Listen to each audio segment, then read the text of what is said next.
ukuthi ngayenza njani, kuna some things to boost, you understand. So bang-introduce into ezofana nabo Viagra, but any doctor, yeah, but no, don't use that, it has after effects. Yeah, they say it's yes, in the long run. yes. So enzela prescription yale bathi Cialis from that I used for maybe it was 28 pill, which I was having it every day. Okay. So after that, then I came back to normal.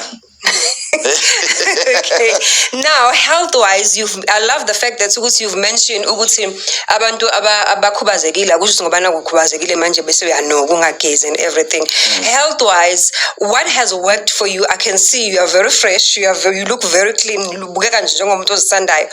In the long run, how would you advise abantu abakhubazekile ukuthi how do you take care of yourself, because you also mentioned ukuthi as uhlezi uhleli kwi-wheelchair uba nalama bed sores siwathisa kanjani and bazijwayeze ini just to ukuthi mhlambe no ikhona indlela ongayisebenzisa ukuzivocavoca and things like that, just to make sure ukuthi umzimba wakho noma uhlezi uhleli phansi kodwa still uyayithola leya activity yokuthi angithi even before when you were doing martial arts you were somebody who's very moving nje or active. So how did you kept that movements in your body even though uhlezi phansi?